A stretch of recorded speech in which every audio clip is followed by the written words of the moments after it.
This time I would like to make a video about all these comparison videos. They're on the internet, on YouTube.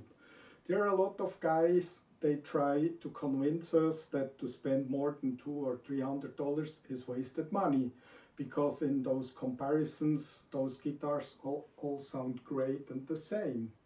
And so let's go through the facts. So first we have to talk about human rights and environment. Because when you want to buy a guitar, please buy a well-known brand. It doesn't have to be Gibson or Fender. You can buy a Squier Epiphone, you can buy a nation-made PRS, Ibanez from Indonesia. It doesn't have to be from Japan, you know. Okay, but when you buy a Gibson, they call the Chinese Gibson copies Gibson, for example. And when you buy a guitar for that for 200, 300 quid, you don't know from where the wood comes. Illegal cutted wood. That's unbelievable today, you know, in those days. And children slavery. Exploited women, they have to work 6 days a week, you know, 16 hours a day for 50 or 70 quid. And that's unbelievable. So please check out before you buy a guitar that you buy a brand name, because the brands Gibson, Fender, PRS, Ibanez, they stand with the name behind that.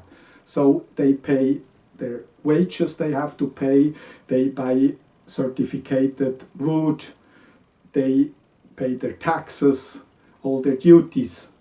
And so all those comparisons in the internet where people say, oh, these cheap guitars are as good as the expensive one. But there is a complete different approach. When you buy the cheapest wood, illegally cutted, children slavery, women exploited, you know, then it's easy to produce for a few quid an instrument or furniture. Don't forget that those comparisons are made under, or most of them on the internet, on YouTube, are made under laboratory condition. That means they compare those instruments in a small room, small amplifier, the volume on 1 or 2 turned down, and that's not what the guitar is built for. A guitar is a working horse and has to support or help to do your job. And so it's, look, take cars. When you make a comparison in a city parking between a racing car and a compact car, if it's a Ferrari or Lamborghini or a Daytona car or a rally car, and those cars cost hundreds of thousands of dollars. But when you compare with a compact car, in a city parking you drive 10-15 miles, then the compact car makes 50 miles per gallon, the racing car maybe 15 per gallon, one thing for the compact car, so he's ahead now. Then you park the car. A compact car has a nice round view, you see where you drive when you park backwards. All these expensive cars, Ferraris, Lamborghinis, everything that's behind your driver's seat, you don't see it, you know. It's a hell to drive backwards if you have nobody who watches what you're doing. So another thing for the compact car. Then let's take the trunk. Every compact car got quite reasonable space now in their boot, in their trunk, and sport cars, if they cost 300,000, 1.5 million, whatever, no trunk or just a minimum space to put something in. Another thing for the compact car. And then compact cars have 5 seats, some even now have a bench in the boot, and 5 or 7 seats.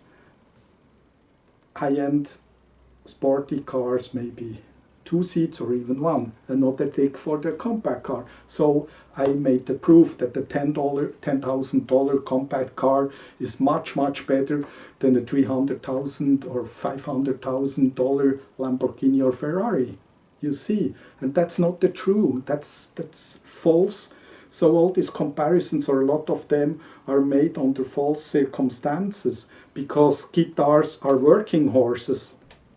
They have to support their because it's a tool, a working tool, and it has to support the musician because it's your job. And when you're playing in a big professional band, you're touring around the world, you play 200 gigs a year. You play 2 gigs in Japan, then 2 days later a big open air, 60,000 people in Sweden, it's cold, freezing cold, rainy, high humidity. 2 days later you play a gig in Madrid, Spain, it's dry, hot, 40 degrees. And then you have the rehearsal for 1 or 2 hours. You have the gig for 2 hours. Maybe you make some finger exercise. So the guitar is used every day up to 5 hours. That makes around 1,000 hours work. And if it's dry or humid, the electronics has to work. The neck has to be straight. That's essential. And so then it would give quite a different picture, and when you make a comparison in a small room under lab condition, everything sounds good. But when you travel around with a plywood guitar, weak electronics, and you travel around and the hands throw your guitar in the case in the lorry, in the truck, and put them out, and someone falls over. So to own something, it's also a question of lifestyle, professionality, and investment. So that means if everybody would just buy the cheapest product, cheapest trouser, cheapest shirt, cheapest cars, cheapest houses, cheap, we would be all jobless. That would cost millions of jobs in the Western world. But fortunately, people like to have things they fancy, they love, they like. And in the professional line, you have to buy the best products to do your job the best you can. In the hobby line, DIY, leisure, you can buy whatever do you fancy, what do you like. So you can buy, when you're an amateur guitar player, you can buy whatever you like if you got the money. When you're a biker, you can buy also a very expensive bike, even if you bike maybe once a week or twice a month. That keeps our economy running.